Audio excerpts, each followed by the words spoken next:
वक्त वजीर-ए-आज़म नरेंद्र मोदी खिताब कर रहे हैं। भारतीय जनता पार्टी के राष्ट्रीय अध्यक्ष जी, मंच पर विराजमान पार्टी के सभी वरिष्ठ नेतागण और मीडिया के सब साथियों, सबसे पहले तो हमारे पूर्व के वक्ताओं ने जो बातें रखी है उस सब के नीचे मैं अपना सिग्नेचर कर देता हूं।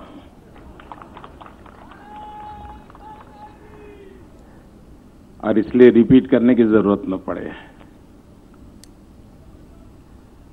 मैं आज इतने बड़े मीडिया का समूह है तो आपका भी और देशवासियों का गत 5 वर्ष में जो सहयोग मिला, समर्थन मिला, और ये जन सहयोग का ही कारण है कि हम इस कार्य को सफलतापूर्वक कर पाए। और इसके लिए मैं देशवासियों का, आप सबका हृदय से बहुत बहुत आभार व्यक्त करता हूं।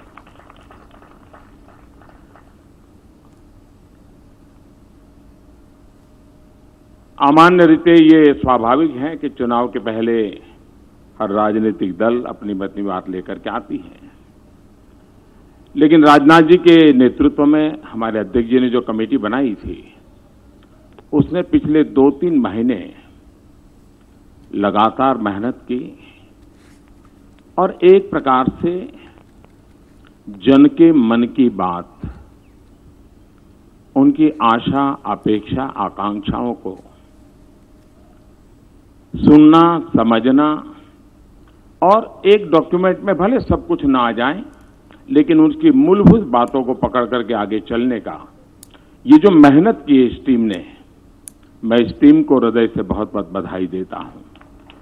शायद हिंदुस्तान में पहली बार इतनी बड़ी मात्रा में सरकार किन बातों को लेकर के आगे काम करे, जनता को इतनी बड़ी मात्रा में विचार विमर्श हुआ है, ये हिंदुस्तान के इतिहास में पहली बार हुआ है। और ये लोकतंत्र का ट्रू स्पिरिट है और उसको हमने आगे बढ़ाने का प्रयास किया है। आपने देखा होगा कि मैनिफेस्टो में 3 प्रमुख बातों का उल्लेख किया गया है।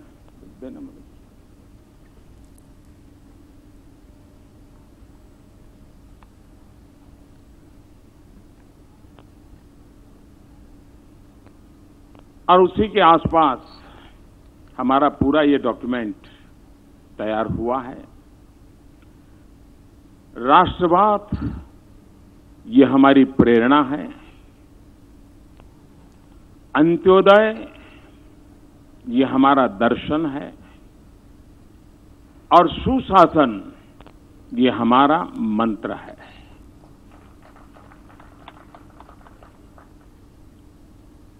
इस पूरी रचना जो है उसमें एक आमतौर पर ये मैनिफेस्टो 2024 के लिए है, लेकिन देश की जनता हमारा हिसाब ढंग से मांग सके इसलिए पहली बार हमने साहस किया है कि इंटरिम भी हमारा हिसाब लिया जाए।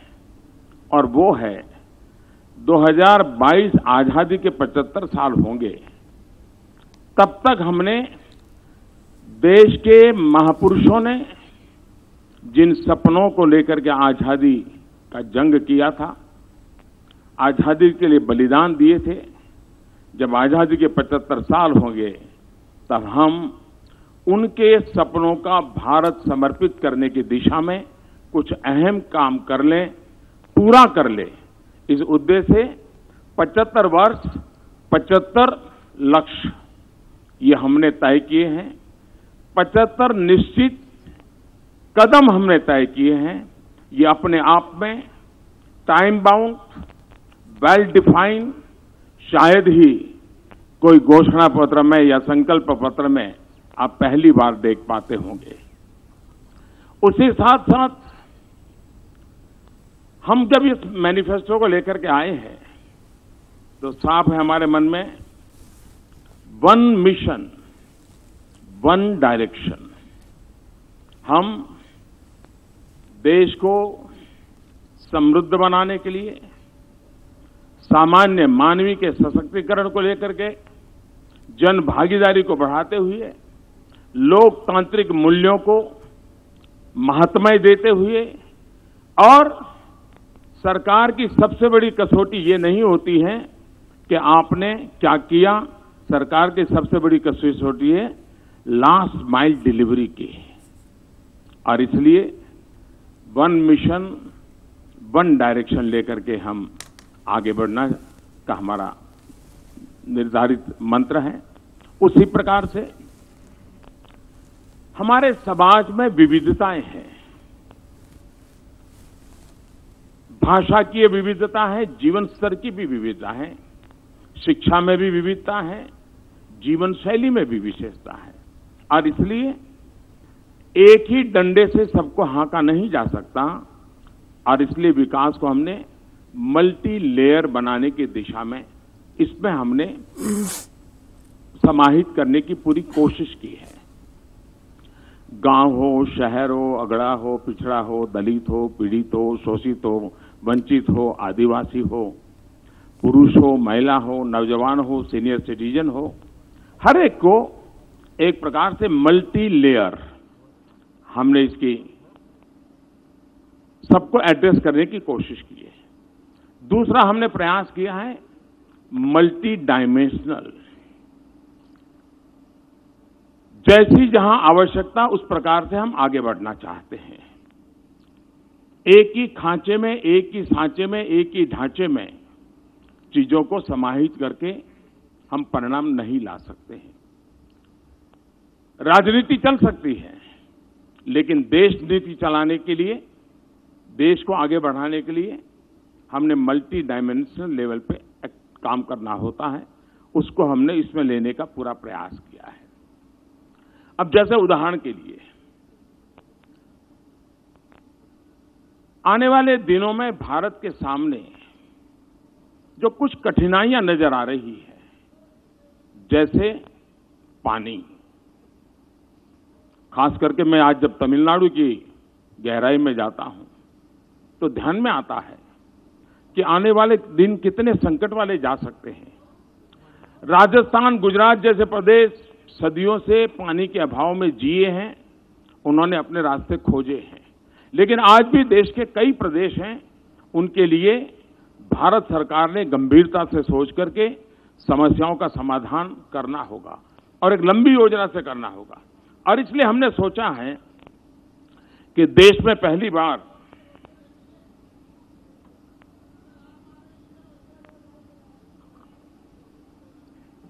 जल की बात करता हूं तो जल भी पी लेता हूं। हम एक अलग जल शक्ति मंत्रालय बनाएंगे।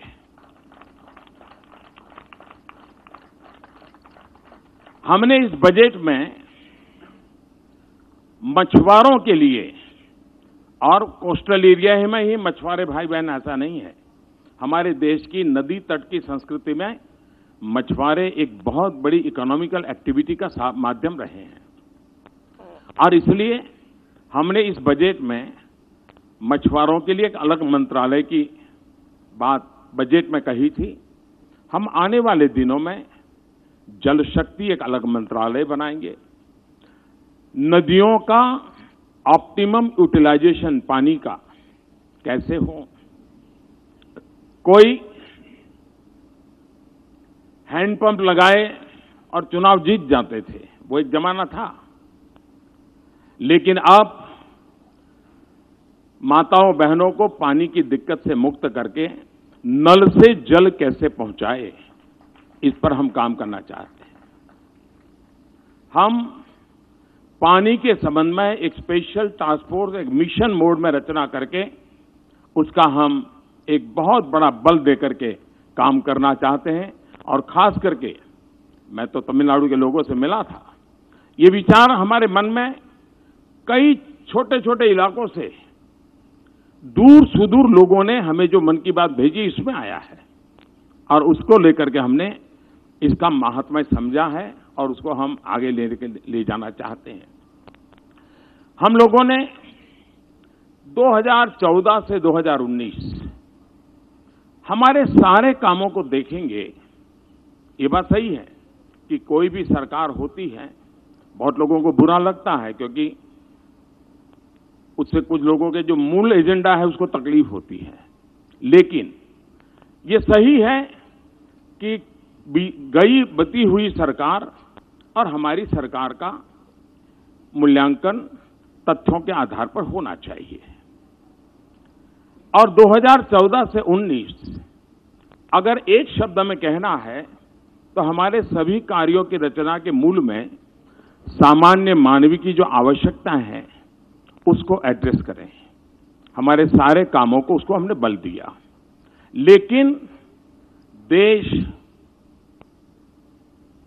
जिस उमंग और उत्साह के साथ सपनों के साथ चल पड़ा है, जो काम 50, 55, 60 के कालखंड में होना चाहिए था वो मुझे 2014 से 19 के बीच में करना पड़ा है। लेकिन उसके अनुभव के आधार पर, उस सफलता के आधार पर इस बार हमने पहले आवश्यकताओं को ध्यान में रख करके शासन चलाया, अब सामान्य मानवीय की आकांक्षाओं को लेकर के हम क्या कर सकते हैं उसको घोषणा पत्र में लेके आए हैं। आवश्यकताओं की पूर्ति अपने आप नई नई आकांक्षाएं जगाती है। आपने देखा होगा, हमने एक हिंदुस्तान का पूरा मैपिंग किया सब डिस्ट्रिक्ट का, और देश में करीब 150 डिस्ट्रिक्ट ऐसे निकाले कि जहां मिनिमम कुछ चीजों पर और बल देने की आवश्यकता है। हमने एस्पिरेशनल डिस्ट्रिक्ट एक स्ट्रेटेजी वर्कआउट की, हमने उसको काम किया। हमने तय किया कि पश्चिम भारत और पूर्वी भारत दोनों बराबरी कैसे करें, पूर्वी भारत को बल कैसे दे, और उसमें हम काफी कुछ आवश्यकताओं को एड्रेस कर पाए हैं। अब आकांक्षाओं को एड्रेस करने की दिशा में हम आगे बढ़ना चाहते हैं। तो एक समग्रतया भारत के विकास को लेकर के हम आगे बढ़ने के लिए चल जाएं। एक और हमने विषय लिया है, आजादी का आंदोलन। देश में सैकड़ों साल की गुलामी के दरमियान कोई वर्ष ऐसा नहीं रहा है हिंदुस्तान का कोई न कोई कोना आजादी के लिए लड़ाई लड़ता रहा है। सैकड़ों सालों तक हर वर्ष कहीं न कहीं बलिदानियों की परंपरा रही है, लेकिन आजादी को जब महात्मा गांधी ने जन आंदोलन बना दिया तो उसने बहुत बड़ी ताकत पाई। जैसे आजादी पाने में जन आंदोलन एक बहुत बड़ा सशक्त माध्यम बना, कोई रेंटियां काटता है तो आजादी के लिए, कोई प्रौढ़ शिक्षा करता है तो आजादी के लिए, कोई सफाई करता है तो आजादी के लिए, कोई शिक्षक का नाम काम करता है आजादी के लिए, कोई खादी के कपड़े पहनता है। गांधी जी ने उसको बहुत बड़ा एक व्यापक रूप दे दिया था। भारत को भी विकास के लिए विकास को जन आंदोलन बनाना, और एक सफल प्रयोग आप देख सकते हैं, स्वच्छता। हमारे देश में पहले हम गंदगी की चर्चा करते थे, गंदगी के विषय में हर बार खबरें भी आती थी, बातें भी आते थे, सब होता था। लेकिन पिछले 5 साल में स्वच्छता की चर्चा हो रही है। इसका मतलब ये नहीं कि गंदगी खत्म हो गई थी, लेकिन स्वच्छता की चर्चा करते करते हमने गंदगी को एड्रेस किया, यानी पॉजिटिव थिंकिंग को बढ़ाते बढ़ाते नेगेटिविटी को खत्म किया। और इसमें मुझे देश के सभी मीडिया हाउस की मदद मिली, मैं आज उनका आभार व्यक्त करना चाहता हूं। देश की युवा पीढ़ी की मदद मिली और वो जन आंदोलन बन गया। स्वच्छता के लिए कोई सरकार अपने खाते में सफलता का दावा नहीं कर सकती है, जन आंदोलन बना। जब जन आंदोलन बनता है तो कितनी बड़ी सफलता मिलती है, और इसलिए हम विकास को जन आंदोलन बनाने की दिशा में केंद्रस्थ विचार लेकर के चलना चाहते हैं। ये भी सही है कि आखिरकार गरीबी से लड़ना है तो 50 साल के सारे प्रयोगों ने बताया है कि दिल्ली के एयर कंडीशन में बैठे हुए लोग गरीबी को परास्त नहीं कर सकते हैं। हम लोग भी एयर कंडीशन कमरों में बैठते हैं, इसलिए मैं कोई किसी और के लिए नहीं कह रहा हूं। गरीब ही गरीबी को परास्त कर सकता है, यह हमारा मंत्र है। और इसलिए एम्पावरमेंट ऑफ पुअर, अब जब हम गरीब को घर देते हैं तो उसकी आवश्यकता पूरी होती है, नए एस्पिरेशंस जगते हैं और वो उसके लिए सोचता है अब घर मिला है तो कर्टन के लिए थोड़े पैसे बचाओ, वो सोचता है मेहमान आएंगे तो 2 चेयर के लिए पैसे बचाओ। उसका दिमाग बदलना शुरू हो जाता है। चीजें मैं छोटी बता रहा हूं, लेकिन मैं धरती का इंसान हूं, इसलिए बदलाव को बड़ी बारीकी से देख पाता हूं। और इसलिए empowerment of citizen and particularly empowerment of poor, इसके लिए हमने बल दिया है। दूसरा, हमारे देश में एक सोच बनाई दी गई कि भाई जनता को कुछ भी दो कम पड़ता है, जनता को कुछ भी दो कम पड़ता है। ये मैं समझता हूं कि देशवासियों का अपमान है। हमारा देश ऐसा नहीं है जी। एक बार लाल किले से मैंने कहा था कि जो संभव हो अपनी गैस सब्सिडी क्यों नहीं छोड़ते हैं, और मेरा देश गर्व के साथ कह सकता है 1.25 करोड़ से ज्यादा परिवारों ने गैस सब्सिडी छोड़ दी। हमने रेलवे के रिजर्वेशन के फॉर्म में लिखा था कि आप सीनियर सिटीजन हैं, आप रेलवे यात्रा में कुछ भी पाने के हकदार हैं, सब्सिडी पाने के हकदार हैं, लेकिन अगर आपकी आर्थिक स्थिति ऐसी है कि जरूरत नहीं है तो आप इसको छोड़ सके तो अच्छा होगा। छोटा सा वाक्य उस रिजर्वेशन फॉर्म में लिखा है। आप हैरान हो जाएंगे, मेरे देश के 50 लाख से ज्यादा सीनियर सिटीजन ने सब्सिडी लेने से मना कर दिया और पूरी टिकट से ट्रैवलिंग किया।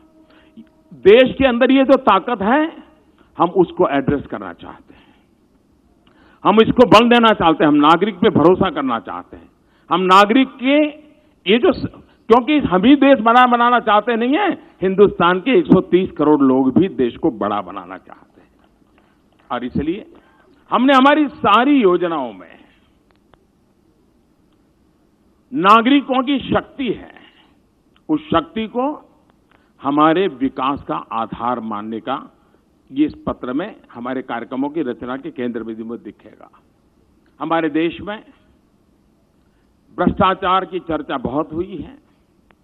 शासकीय व्यवस्था में भ्रष्टाचार को कंट्रोल करने में हमने बहुत सफलता पाई है। Good governance, easy governance, transparent governance, accountable governance, responsible governance, इन सारी बातों को बल देते हुए शासन व्यवस्था में हमने कई रिफॉर्म्स किए हैं। हमने कई अधिकार बहुत नीचे तक हमने दे दिए हैं ताकि अकाउंटेबिलिटी बढ़ रही है। लेकिन टेक्नोलॉजी ने बहुत बड़ी मदद की है ट्रांसपेरेंसी में। चाहे जनधन, आधार, मोबाइल वाला हमारा जैम योजना हो या ई मार्केटिंग का हमारा प्रयास हो, बहुत बड़ा सफलता मिली है। इस चीजों को हम नीचे तक परकोलेट करना चाहते हैं और उसको हम आगे बढ़ाना चाहते हैं।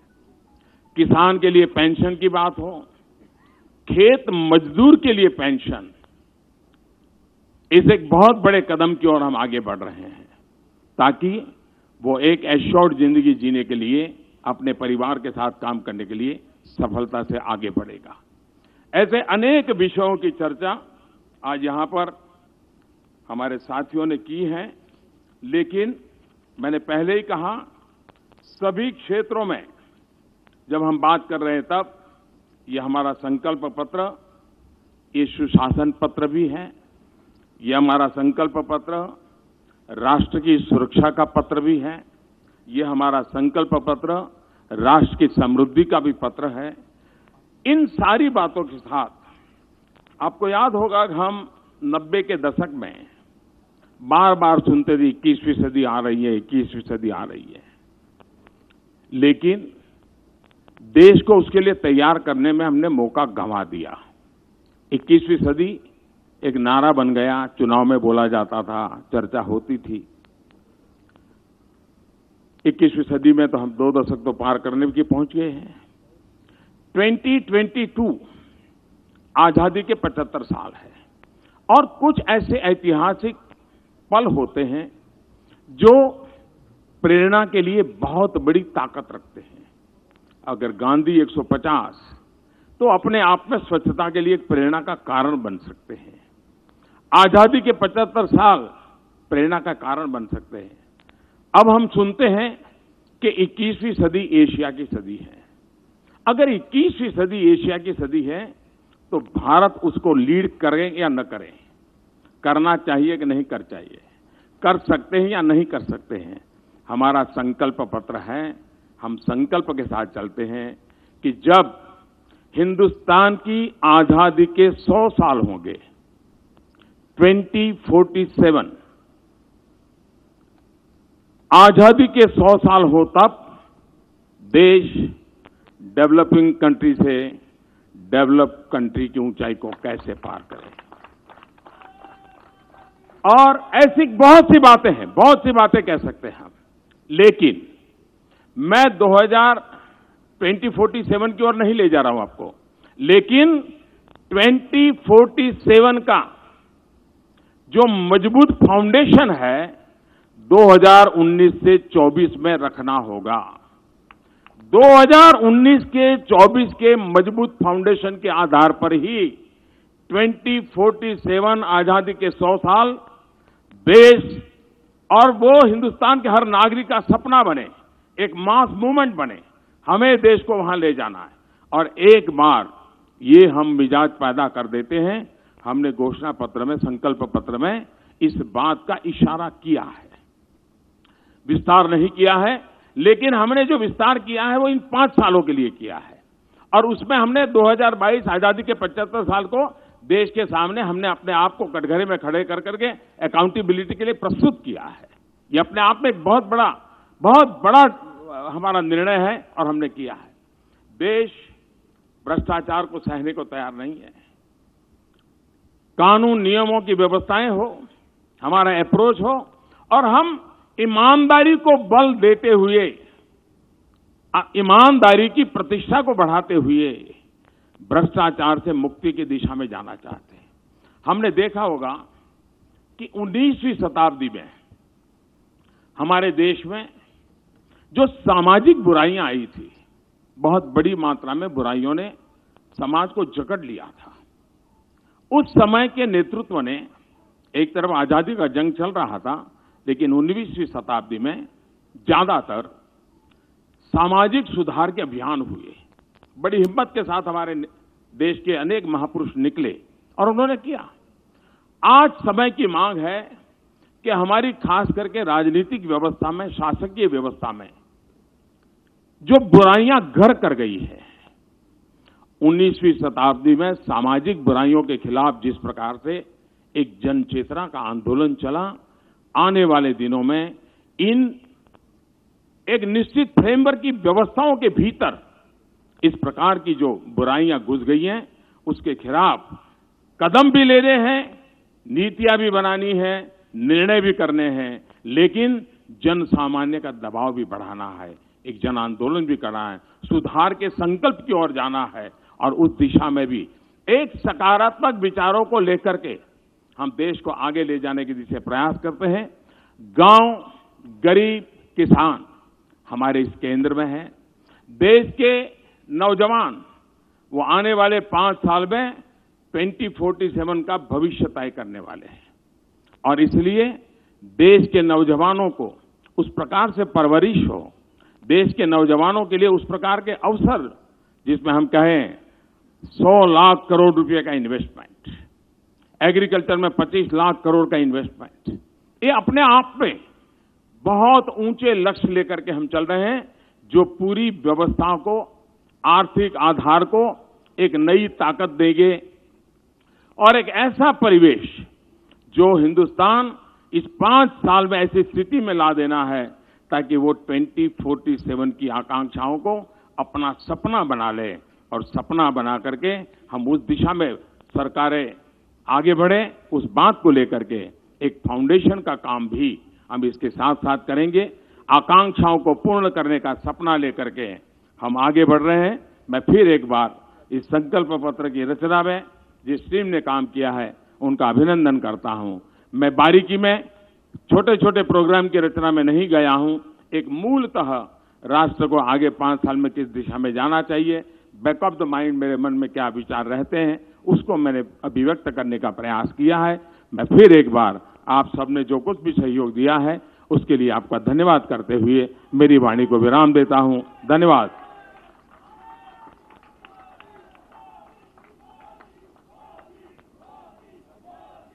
इस आज के इस संकल्प पत्र कार्यक्रम में हम सब के बीच में आने के लिए मैं हम सब की ओर से माननीय प्रधानमंत्री जी, पार्टी के वरिष्ठ नेता और सबका अभिनंदन करते हैं। और इस कार्यक्रम में आने के लिए मोदी ने संकल्प पत्र जारी होने के बाद खिताब किया। इस खिताब में उन्होंने कई चीजों का जिक्र किया और साथ ही साथ उन्होंने अवाम का शुक्रिया अदा किया। उन्होंने कहा 5 सालों तक अवाम की वो खिदमत करें और 5 करते रहें और 5 साल आगे भी वो खिदमत करना चाहते हैं। और साथ ही साथ उन्होंने मीडिया के नुमाइंदों का भी शुक्रिया अदा किया। इस वक्त सीधी तौर पर तस्वीर हम आपको दिखा रहे हैं। आर्टिकल 370 को लेकर भी संकल्प पत्र में जिक्र किया गया है। वहीं वजीर आजम नरेंद्र मोदी ने तमाम जो टीम जिन्होंने संकल्प पत्र को तैयार किया है उनका शुक्रिया अदा किया। राष्ट्रवाद को लेकर अगर बात करें, नेशनलिज्म को लेकर कहा कि जिस तरीके से बीजेपी पहले प्रतिबद्ध थी अभी भी उसी रास्ते पर बीजेपी काम करेगी। और साथ ही साथ इस मैनिफेस्टो में, बीजेपी के मैनिफेस्टो में आतंकवाद को लेकर जीरो टॉलरेंस इख्तियार करने का भी जिक्र किया गया। और साथ ही कहा गया कि यूनिफॉर्म सिविल कोड अगर सत्ता में आते, इख्तियार मिलता है दोबारा बीजेपी को, तो यूनिफॉर्म सिविल कोड लाया जाएगा। और इन्फिल्ट्रेशन को लेकर भी जिक्र मरकजी वज़ीर दाखिला राजनाथ सिंह की जानिब से किया गया। तो इन तमाम मुद्दों को, इन तमाम चीज़ों को शामिल किया गया है इंतखाबी मंशूर में बीजेपी की जानिब से। दहशतगर्दों पर लगाम कसने के लिए यानी इन्फिल्ट्रेशन को लेकर भी वो कार्रवाई करेंगे और आतंकवाद को लेकर जीरो टॉलरेंस का रवैया इख्तियार किया जाएगा बीजेपी की जानिब से। और साथ ही साथ कहा गया कि किसानों की आय दोगुनी की जाएगी, जिस तरीके से 2014 में कहा गया था, यानी फिर से इस वादे को दोहराया गया। और 1 लाख का कर्ज अगर लिया जाता है तो टैक्स 0% होगा। मैनिफेस्टो में इसका भी जिक्र किया गया है। वहीं 50 लाख करोड़ रूरल एरियाज में खर्च किए जाएंगे उनकी तरक्की के लिए, डेवलपमेंट के लिए। और एक अहम चीज ये कही गई कि राष्ट्रीय व्यापारी आयोग बनाया जाएगा, क्योंकि जो सरमायाकार थे, जो व्यापारी थे, उनकी जानिब से मांग की जा रही थी काफ़ी दिनों से। इसलिए बीजेपी अपने इस संकल्प पत्र में अहद करती है कि वो राष्ट्रीय व्यापारी आयोग बनाएंगी। वहीं रीजनल इनबैलेंस को ख़त्म करने की बात पर भी जोर दिया गया। वहीं कहा गया कि इस घोषणा पत्र के जरिए, इंतखाबी मंशूर के जरिए पावर फॉर ऑल यानी सभी लोगों को बिजली की सहूलियात मिलेगी, सभी लोगों को। और साथ ही साथ मेडिकल कॉलेज के क़याम को लेकर भी बात की गई और मेडिकल कॉलेज में तमाम तरह की सहूलियात को लेकर भी इस घोषणा पत्र में जिक्र किया गया है। वहीं घर पर गरीबों को सेहत से सहूलियात, तमाम चीज़ें मैसर हों, इसका भी जिक्र किया गया। यानी गरीब अगर हैं और उन्हें सेहत की सहूलियात लेना है तो उनके घर तक सेहत की सहूलियात उन्हें मिलेगी। और बीजेपी जिस तरीके से 3 तलाक को लेकर कई बार ऑर्डिनेंस ला चुकी है और कई बार राज्यसभा में ये ऑर्डिनेंस पास नहीं हो पाया, बिल की शक्ल इख्तियार नहीं कर पाया, एक बार फिर से इस घोषणा पत्र में इंतखाबी मंशूर में 3 तलाक को लेकर 3 तलाक बिल को पास कराने का वादा किया गया है। और बीजेपी जिस तरीके से पहले से कहती आ रही है कि मुस्लिम जो खातून हैं, खवातीन हैं, उनको इंसाफ दिलाने के लिए एक बार फिर से वादा करती है बीजेपी की 3 तलाक को लेकर वो एक बार फिर से बिल लाने की कोशिशें करेगी। वहीं एक और अहम बात कही गई कि जल शक्ति मंत्रालय भी का कयाम किया जाएगा, जिसमें मछुआरों को लेकर बहुत कुछ होगा। वहीं रोजगार और अगर तालीम की बात करें तो इस जानिब जो इब्तदाई तौर पर जो बातें रखी गई हैं, जिस पर रोशनी डाली गई है, उनमें जिक्र नहीं किया गया। अब इंतखाबी मंशूर पूरी तरीके से पढ़ना पड़ेगा कि किन किन चीज़ों पर और मजीद जोर दिया गया है। फिलहाल इसी के साथ छोटे से ब्रेक के लिए रुकेंगे, ब्रेक के बाद जल्द लौटेंगे। ये जो संकल्प पत्र है, ये संकल्प पत्र देश की जनता को